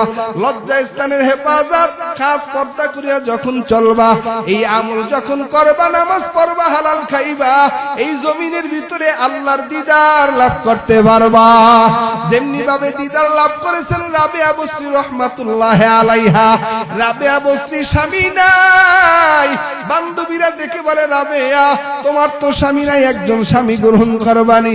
তাই আমি স্বামী গ্রহণ করতে পারি যেই স্বামী আমার 3টা প্রশ্নের জবাব দিতে পারবে। যে 3 প্রশ্নের জবাব দিতে পারবে তার সাথে আমার বিবাহ হবে, নসেত হবে না। 3 প্রশ্ন, কাকে তোমরা স্বামী হিসেবে নির্বাচন করবা? বান্ধবীরা বলে, দুনিয়ার সাধারণ কোন ব্যক্তি না, ওই জামানার শ্রেষ্ঠ তাবি, নাম হলো হাসান বসরি রহমাতুল্লাহ আলাই। যেই হাসান বসরি রহমাতুল্লাহ আলাই জন্ম হলো হযরত ফারুক আজম ওমরে ফারুক রাদিয়াল্লাহু তাআলা আনহুর জামানায়। এমন একজন বিশিষ্ট তাবি হাসান বসরি, নাম শুনছেন? এই হাসান বসরি রহমাতুল্লাহ আলাই ওই সময় তাকে হাজির করলেন রাবেয়া বসরি 3টি প্রশ্ন। 1 নাম্বার প্রশ্ন, ও হাসান বসরি, আমি জানতে চাই আমার মরণটা কি ঈমানের হালাতে হবে নাকি বেঈমানের হালাতে হবে? বলতে পারেন কেমনে মরণ হবে, ইমানের হালতে না বেঈমানের হালতে? হাসান বসরি বলে, আল্লাহু মারিফাতুন, এই খবর একমাত্র আল্লাহই ভালো জানে। 2 নম্বর রাবেয়া বসরির প্রশ্ন। ও রাবেয়া বসরি প্রশ্ন করতেছেন হাসান বসরিকে, হাসান বসরি জানতে চাই কবরের ভিতরে যে 3টি প্রশ্ন করা হবে, মান রব্বুকা ওয়া মান দীনুকা ওয়া মান নাবিয়ুকা, আমি কি এই 3 প্রশ্নের জবাব দিতে পারবো কি পারবো না? রাবেয়া বসরির উত্তরে হাসান বসরি বলে, আল্লাহু মারিফাতুন, এই খবর আল্লাহই ভালো জানে, আমি জানি না। 3 নম্বর রাবেয়া বসরির প্রশ্ন, ও হাসান বসরি জানতে চাই কিয়ামতের ময়দানে আল্লাহ পাক রব্বুল আলামিন আমলনামা মানুষের হাতে হাতে দিবেন। যারা ডান হাতে আমলনামা পাবে তারা সফল কাম হয়ে যাবে, বাম হাতে যারা আমলনামা পাবে তারা জাহান্নামী হয়ে যাবে। আমি জানতে চাই আমার হাতে যে আমলনামাটা আমি পাবো, ডান হাতে পাবো নাকি বাম হাতে পাবো? আল্লাহর ওলি হাসান বসরি রাহমাতুল্লাহ আলাইহি বলেন, আল্লাহু মারিফাতুন, এই খবর এই সংবাদ একমাত্র আল্লাহই ভালো জানেন। রাবেয়া বসরি বলেন, আল্লাহ যদি এই সংবাদ ভালো জানেন, আমি আল্লাহর মহব্বত ছাড়া গায়রুল্লাহর কোনো মহব্বত সিনায় ঢুকাইতে পারি না। নারে তাকবীর! আল্লাহর মহব্বত ছাড়া আমি গায়রুল্লাহর কোনো মহব্বত আমি সিনায় ঢুকাইতে পারি না। এই রাবেয়া বসরি কবরে যাওয়ার পর ফেরেশতারা যখন এসে প্রশ্ন করেছে মান রব্বুকা ওয়া মান দীনুকা ওয়া মান নাবিয়্যুকা, পাল্টা আবার ফেরেশতাদেরকে প্রশ্ন করে বলে মান আনতা, তোমরা কারা? ফেরেশতা বলে মালাইকা, আমরা ফেরেশতা। কোথা থেকে আসছে? কয় আসমান থেকে আসছি। কয় আসমান থেকে, জমিন থেকে আসমান কত দূর? বলে বহু দূর, 500 বছরের রাস্তা। কয় এত দূর থেকে যে আসছো, আল্লাহকে কি তোমরা ভুলে গেছো নাকি? ফেরেশতা বলে না, ভুলি নাই। রাবিয়া বসরি বলে 500 বছর দূরত্বের আসিয়া যদি আল্লাহকে ভুলে না যাও, আমি রাবিয়া বসরি মাত্র 2.5 হাত মাটির উপর থেকে নিচে আসছি, আমি কেমন করে আল্লাহকে ভুলে যাব? আমি আল্লাহর মহব্বতে আমি স্বামী গ্রহণ করি নাই, আমি আল্লাহর মহব্বতে আমি দিনের বেলা অন্যের বাসায় কাজ করেছি, রাতের বেলা আমি যখন কাজ করতে পারি না, ছুটি পেয়েছি তো রাতের আধারে আমি আল্লাহর ইবাদত করি আর কাঁদি, আল্লাহ গরিব বানাইছো, দিনের বেলা তোমাকে ডাকতে পারি নাই, আজ রাতের বেলা তোমাকে ডাকতেছি, আল্লাহ তুমি আমাকে মাফ করে দাও, জাহান্নাম থেকে মুক্তি দাও, জান্নাতুল ফেরদাউস নসিব করো। এই রাবিয়ার বস্ত্র অন্তরে আল্লাহর ভয়, জাহান্নামের ভয়, আল্লাহর মহব্বত নিয়ে রাবিয়া বস্ত্রী চলেন। হযরত ওমর বলেন আমি আল্লাহর আযাবকে এত ভয় করি, আল্লাহকে এত ভয় করি। হযরত ওমরে ফারুক বলেন আমি এত পরিমাণে ভয় করি আর বলি আল্লাহ যদি কাউকে জাহান্নামী দেয়, আমি হয়তো সেই জাহান্নামীর ভিতরে একজন ওমর যাব। আবার এতটা আশাও রাখি আল্লাহ যদি আমাকে জান্নাতে দেয়, জান্নাতে যদি আল্লাহ কাউকে দেয়, ওই জান্নাতের একজনের ভিতরে আমি ওমর একজন জান্নাতি হব। মানে আশা আর ভয়ের মাঝে হলো ঈমান। ও পর্দার আড়ালের মা বোনেরা, ও যুবক ভাই, ও বৃদ্ধ বাবারা, ভালো করে বুঝেন, আল্লাহর ভয় অন্তরে ঢুকান, আল্লাহর মহব্বত সিনার ভিতরে ঢুকান। শুধুমাত্র ভয় করলেই হবে না। এ যুবক আল্লাহর গোলাম, আল্লাহকে ভয় করলে হবে না, মহব্বত করতে হবে। এই মাদ্রাসা নবীর ঘর, এই মাদ্রাসার মহব্বত অন্তরের ভিতরে রাখেন। ও পর্দার আড়ালের মা বোনেরা, এই মাদ্রাসার ছাত্র শিক্ষকদের সাথে ভালো আচরণ করেন। এই ছাত্ররা যখন রাস্তা দিয়ে যাবে, তখন মাঝে মাঝে এক গ্লাস পানি পান করায়েন, শরবত খাওয়ায়েন, দুধ খাওয়ায়েন। যখন একদিন আপনি দুনিয়াতে থাকবেন না, ছাত্ররা দোয়া করবে আহ অমুক বাড়িতে আমার আন্টি ছিল, আমার মা ছিল, আমার ফুফু ছিল, আমাকে আদর করিয়া দুধ পান করাইছেন, শরবত খাওয়াইছেন, আজকে কবরে চইলা গেছে, আল্লাহ তুমি মাফ করে দাও। দেখা যাবে মাদ্রাসার ছাত্র দোয়ার বরকতে আল্লাহ আপনার কবরের আযাব মাফ করে দিবে। ও এলাকার মুরব্বী বাবারা, ও যুবক ভাই, কোনো দুশ্মনী নাই। এই মাদ্রাসার সাথে মহব্বত কায়েম করেন, ছাত্র শিক্ষকদের সাথে মহব্বত কায়েম করেন। মাঝে মাঝে কিছু 5 টাকা দামের খাবার নিয়ে আসেন, কিছু বিস্কিট আর কিছু চকলেট নিয়ে মাঝে মাঝে ছাত্রদের হাতে দেবেন। নানা নাতি হিসাবে সম্পর্ক করবেন, ছোট ভাই হিসাবে আদর করবেন।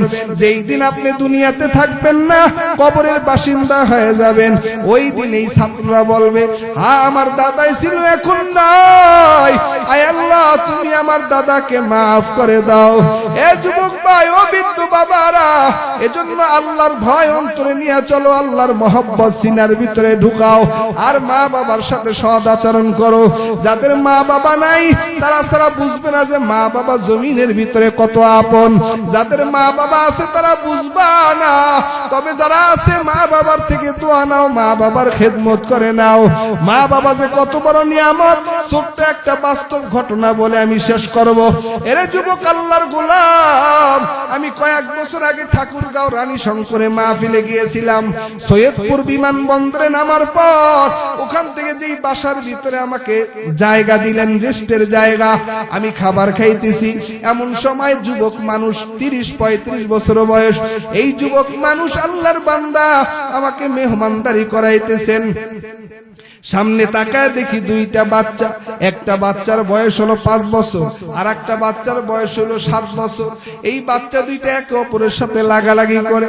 আবার দেখলাম একটা গ্লাস ফালায়া দিয়েছে, গ্লাসটা ফালায়া দেওয়ার পর আমি বললাম ভাইজান বাচ্চা 2টা একটু ভিতরে দিয়া দেন। কথাটা বলা মাত্রই এই আল্লাহর বান্দা যুবক মানুষ সুন্দর চেহারাটা মলিন হয়ে গেছে। আমি বললাম ভাইজান আপনার চেহারাটা কেন আপনি মলিন করেছেন? আল্লাহর বান্দা তাকায় দেখি এখন চোখ বেয়ে বেয়ে পানি পড়তেছে। আমাকে ডাক দেয়া বলে হুজুর হুজুর এই বাচ্চাটা আমি কার কাছে দেব? ভিতরে যে ওর মা দুনিয়াতে নাই, ওর মা আজ থেকে 15 দিন পূর্বে দুনিয়ার মায়া সারিয়া অন্ধকার কবরে চলিয়ে গেছে। ও হুজুর, আমার বিবি বড় নেককার ছিলেন, দিনদার মহিলা ছিলেন, আমার বিবি বড় ভালো মহিলা ছিল। হুজুর, আমার বিবির মনে আশা ছিল আপনি এই মাহফিলের প্রধান বক্তা হয়ে আসবেন, আর আমার বিবি আপনাকে মেহমানদারি করাবে, রান্না বান্না করে খাওয়াবে। আজকে 15টা রাত্র পর্যন্ত আমার বিবি অন্ধকার কবরে ঘুমায়। তবে হুজুর, আমার বিবি তো মারা গেছে ঠিক, কিন্তু আমি যুবক মানুষ, 15টা রাত্র পর্যন্ত ঘুম যাইতে পারি না। আমি বললাম, ভাইজান, এই জমিনে মানুষের বিবি যখন মারা যায় দ্বিতীয় বিয়া কইরা রাত দিন সংসার কাটায়, কেন আপনি ঘুমাইতে পারেন না? আমার হাতটা ধরিয়া তার বেডরুমে নিয়ে গেল।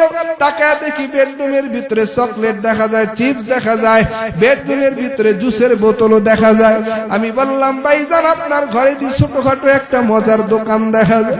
আল্লাহর বান্দা চোখের পানি ফেলে কান্নার আওয়াজ, ডাক দেয়া কয়, হুজুর, রাতের বেলা যখন এই বাচ্চাদেরকে নিয়ে আমি ঘুম যাই, গভীর রাত্রে বাচ্চার ঘুম ভাঙ্গিয়া যাওয়ার পর বাচ্চা দুইটা ডাক দেয়া কয়, আব্বু, মা কই? আমি আমার মায়ের কাছে যাব, মাকে একটু আইনা দাও। আমি বাচ্চার হাতে যখন চিপসের প্যাকেটটা দিই, বাচ্চা চিপসের প্যাকেটটা ফালায়া দেয়, ডাক দেয়া কয়, আব্বু, চিপস খাবো না, মা কই? আমি আমার মায়ের কাছে যাব। বাচ্চা কান্না করে। আবার আমি জুসের বোতল দেই, বাচ্চা বলে, বাবা, জুস খাবো না, মা কই? মার কাছে যাব। যাই দেই, বাচ্চা ফিক্কা ফালায়া দেয়, খায় না। আমার বাবার শরীরটা কামড়ায় কিছু রাখে না, শরীরে খামসির দাগ, কামড়ের দাগ। আর বাচ্চারা কান্না করতে করতে এক পর্যায়ে রাতের বেলা যখন ঘুমায় যায়, যেই বাচ্চা সকাল 8টা-9টার আগে ঘুম থেকে উঠে না, এই বাচ্চাটা সকাল হইতে না হইতেই ঘুম থেকে উঠিয়া বাচ্চা দুইটা দৌড়ে আমার কবরের কিনারায় হাজির। মার কবরের কিনারে যে কয়, মা, রাতের বেলা ডাকলাম পাইলাম না, ও মা, তুমি কি আমাদের ডাক শুনো না? ও মা, তুমি কি আমাদেরকে কোলে নিবা না রে মা? এইভাবে বাচ্চারা কবরের কিনারায় কান্না করে।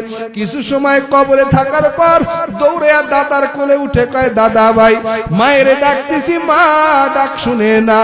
ওই দাদার কোল থেকে নামিয়ে আবার মায়ের কোলে, আবার মার কবরের কিনারায় হাজির হয়ে যায়। যে মা মা বলিয়া ডাক দেয়, মার কোনো আওয়াজ নাই। বাচ্চা দৌড়ে দাদুর কোলে উঠে আর কয়, দাদু, আমার মা বড় পচা হয়ে গেছে, আমার মা আমার ডাক শুনে না, আমাদের কথা শুনে না। এভাবে বাচ্চা দুইটা একবার দাদুর কাছে, আবার মায়ের কবরের কিনারায়। এই বাচ্চা দুইটা দৌড়ায় আবার মায়ের কবরের কিনারায় যে কান্না করে, মা, রাতের বেলা ডাকলাম পাইলাম না, এখন তোমার কাছে আসছি, মা, তুমি কি আমাদের ডাক শুনো না রে মা? এইভাবে মা মা করে যখন কাঁদে, বাচ্চা দুইটা দৌড়ে আব্বুর কোলে উঠে কয়, আব্বু, মা বড় পচা হয়ে গেছে, নিষ্ঠুর হয়ে গেছে, মা আমাদের ডাক শুনে না, আমাদের কথা শুনে না। আর বাবাই চোখের পানি ফেলে কান্নার আওয়াজ দিয়া কয়, রে সন্তান, তোমার মা এমন ঘুম ঘুমাইছেন আর ঘুম থেকে জাগ্রত হবে না, আর কোনদিন তোমাদের ডাকে সাড়াও দিবে না। ও এতিম সন্তানেরা, ওই মা বাবার কবরের কিনারায় যায় জিয়ারত করো, আর যার মা বাবা আছে, মা বাবার থেকে দোয়া নাও। এরে নবীর উম্মত, আমার নবী দুইটা কারণে বেশি বেশি পরিমাণে কান্না করতেন। এক নাম্বার কারণ, নবীর আদরের বিবি হযরত খাদিজাতুল কুবরা দুনিয়ার থেকে বিদায় নেওয়ার পর মাঝে মাঝে নবী খাদিজার কথা স্মরণ করিয়া কান্না করতেন। আবার কান্না করতেন নবী কিয়ামতের কথা চিন্তা করিয়া, কিয়ামতের কথা চিন্তা করিয়া নবী কান্না করতেন। একদিন নবী আম্মা জান আয়েশা সিদ্দিকা রাদিয়াল্লাহু তাআলা আনহার ঘরের ভিতরে, এমন সময় নবী কান্নার আওয়াজ, কারণ নবীর সাথে আম্মা জান আয়েশার সাথে বিয়ে হয়েছে 6 বছর বয়সে। আম্মা জান আয়েশা নবীর ঘরে গিয়েছেন 9 বছর বয়সে। 18 বছর বয়সে নবীর ঘরে থাকা অবস্থায় আয়েশা রাদিয়াল্লাহু তাআলা আনহার থেকে নবী বিদায় নিয়েছে। নবী যখন আয়েশার ঘরে কান্নার আওয়াজ, আম্মা জান আয়েশা বলে, নবী, আমার কথায় কি কোনো বেয়াদবি হয়েছে নাকি? আপনি কি আমার কাছে কোনো কষ্ট পেয়েছেন? আপনি কেন কান্না করেন? নবী ডাক দেয়া কয়, আয়েশা, না, আমি কান্না করি ওই কিয়ামতের কথা আমার স্মরণ হয়ে গেছে। যেই কিয়ামতের ময়দানে 50,000 সানা, এক পায়ের তালুর উপরে মানুষ দাঁড়ায় থাকবে 50,000 বছর। ওই কিয়ামতের ময়দানে সবাই উলঙ্গ অবস্থায় উঠবে। ওই কবরের কিয়ামতের ময়দানে সকল নবী রাসূল উম্মত সবাই নাফসি নাফসি করতে থাকবে। আম্মা জান আয়েশা বলে, নবী ওই কিয়ামতের ময়দানে আমি আয়েশাও কি উলঙ্গ অবস্থায় উঠব? নবী বলেন, আয়েশা কিয়ামতের ময়দানে তুমিও উলঙ্গ অবস্থায় উঠবা। আম্মা জান আয়েশা বলে, পয়গম্বর ওই দিন কি আমার লজ্জা লাগবে না? আল্লাহর নবী বলেন, আয়েশা কিয়ামতের ময়দানটা এমন হবে ওই দিন কেউ কারো দিকে তাকাইবার কোনো সুযোগ থাকবে না।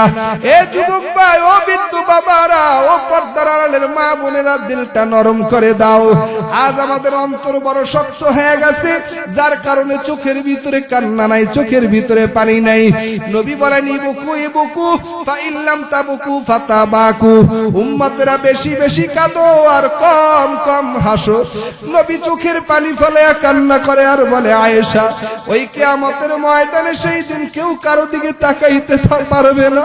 ওয়াকুলু আদম সফিউল্লাহ নাফসি নাফসি, ওয়াকুলু মুসা কালিমুল্লাহ নাফসি নাফসি, ওয়াকুলু ঈসা রূহুল্লাহ নাফসি নাফসি, ওয়াকুলু ইব্রাহিম খলিলুল্লাহ নাফসি নাফসি।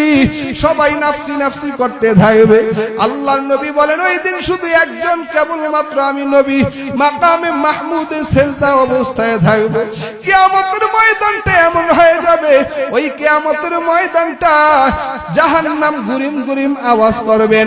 জাহান্নামের ভিতরে 70,000 শিকল লাগানো থাকবে। 70,000 শিকলে 70,000 ফেরেশতা টেনে ধরে রাখতে পারবে না। জাহান্নাম গুরিম গুরিম আওয়াজ দেয়া বলবে, হাল মিন মাজিদ, হাল মিন মাজিদ। আয় আল্লাহ, আমার পেটের ভিতরে বড় ক্ষুধা, তুমি আমার ক্ষুধা নিবারণ করো। আমতাজুল ইয়াউমা আইয়ুহাল মুজরিমুন। আল্লাহ পাক একটা ঘোষণা দিবেন, ঈমানদার আর বেঈমানরা আলাদা হয়ে যাও। ওই কিয়ামতের ময়দানটা এমন গুরিম গুরিম আওয়াজে, জাহান্নামের আওয়াজে কিয়ামতের ময়দানটা থরথর করে কাঁপতে থাকবে। ওই দিন সবাই পেরেশান। আমার নবী মাকামে মাহমুদে সেজদায় পড়ে উম্মতি উম্মতি বলে কান্না করবে।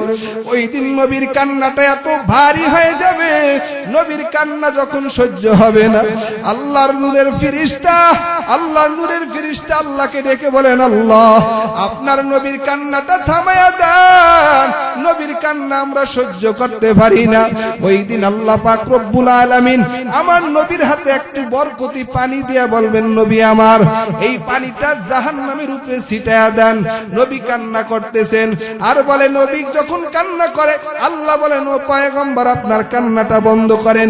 নবী বলেন, না কান্না বন্ধ করতে পারি না, কারণ জাহান্নামের যে অবস্থা, আমার একটা উম্মত যদি জাহান্নামে খেয়ে ফেলে, ও আল্লাহ আমি আপনার জাত ও সিফাতের কসম খেয়ে বলি, আপনার জান্নাতের ভিতরে আমি ঢুকবো না। এইভাবে জাহান্নামের আওয়াজ। রহমতের নবী আমার আল্লাহ পাক রব্বুল আলামিন নবীর হাতে যখন পানি দিয়ে দিলেন, পানিটা জাহান্নামে ছিটায় দিলেন, অমনি জাহান্নামটা পিছনের দিকে চলে যায়।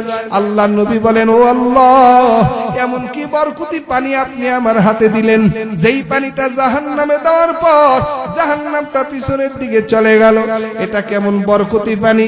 এটা কি ঝমঝমের পানি নাকি আবে হায়াতের পানি নাকি জান্নাতের পানি? আল্লাহ ডেকে বলে, নবী এটা ঝমঝমের পানিও না, আবে হায়াতের পানিও না, এটা জান্নাতের পানিও না, এটা হলো গুনাহগার উম্মতের চোখের পানি। ও নবীর উম্মতেরা, যেই নবী উম্মতের মুহাম্মদি উম্মতের মহব্বতে আসমানে যায় নাই, এখনো রওজায়ে আতরে শুয়ে শুয়ে উম্মতি উম্মতি বলে কান্না করে। ওই নবীর জন্য কি একটু মায়া লাগে না? ওই নবীর জন্য কি একটু মহব্বত লাগে না? আজকে সেই নবীরে কেমনে কাঁদাও, ওই নবীকে কেমনে কষ্ট দাও। নবীর সুন্নতি দাড়িটা মুখে রাখতে পারো না, আল্লাহর হুকুম নামাজ পড়তে পারো না। এ নবীর উম্মতেরা, খাঁটি দিলে তওবা করো, আর জিন্দেগিতে নামাজ বাদ দিবে না, গুনার কাজ করবা না। একটা দিনের পরেই 31st নাইট আইসা পড়ছে, 31 রাত। আগামী কালকে রাতে 31st নাইট উদযাপন হবে। এ যুবক আল্লাহর গোলাম, একটা বছর জীবন থেকে অতিবাহিত হচ্ছে, এই এক বছরে কি অন্যায় অপরাধ করেছো? আগামীকাল 12টার পরে কিছু সময় কোরআন তেলাওয়াত করিয়া আল্লাহর কাছে ক্ষমা চাইবা। আল্লাহ, আর জিন্দেগিতে গুনার কাজ করব না, নেকের কাজ ছাড়ব না। একটি বছর অনেক অন্যায় অপরাধ করেছি, তোমার কাছে ক্ষমা চাই, তওবা করি। আল্লাহ, মনে করিও না এক বছর চলে গেছে, নতুন বছর আসছে। না না, এই একটি বছরে তোমার জীবন থেকে মাইনাস হয়ে গেছে। হে নবীর উম্মত, পায়ে হাত রেখে বলি, আল্লাহর হুকুমের বিরোধিতা করিও না, নামাজ বাদ দিও না, আল্লাহর নবীকে কষ্ট দিও না। 5 ওয়াক্ত নামাজ পড়ো, কোরআনটা সিনার ভিতরে লাগাও। আল্লাহর রাসূল হাদিসের ভিতরে বলেন, ইন্নাল জান্নাতা তাশতাকু ইলা 50 নাফার তালিল কোরআন। জান্নাত এমন একটা ঘর, যেই জান্নাত মানুষকে শুধু আহ্বান করবে, ডাকতে থাকবে। জান্নাত মানুষকে আহ্বান করবে, ডাকবে। বলে কয় গুণ? বলে 5 গুণ যাদের থাকবে, এই 5 গুণওয়ালা মানুষকে শুধু জান্নাত ডাকতে থাকবে। 5 গুণের ভিতরে 1 নম্বর গুণ হলো তালিল কোরআন, যারা কোরআন পড়বে। এই কোরআন পড়নেওয়ালা ব্যক্তিদেরকে আল্লাহর জান্নাত ডাকতে থাকবে। এ যুবক আল্লাহর গোলাম, ও বৃদ্ধ বাবারা, যদিও কোরআন পড়তে পারি নাই, যারা কোরআন পড়ে তাদের মহব্বতটা সিনার ভিতরে লাগাও। আর মাঝে মাঝে কোরআনুল কারীম খুলে খুলে কোরআনের দিকে তাকাও। কোরআন এমন একটা কিতাব, যেই কিতাবের দিকে তাকায়া থাকলেও গুনাহ মাফ হয়, যেই কিতাবের দিকে তাকায়া থাকলে আমলনামায় নেকি জমা হয়। এজন্য খাঁটি দিলে তওবা করো, কোরআনটাকে সিনার ভিতরে লাগাও, আল্লাহর মহব্বত নিয়ে চলো, আর তওবা করো। জিন্দেগিতে নামাজ বাদ দিবা না, আর আল্লাহর হুকুমের অবাধ্য হবা না। যারা তওবা করার নিয়ত রাখেন, খাঁটি নিয়তে 2টা হাত আল্লাহকে দেখা দেই। নারে তাকবীর।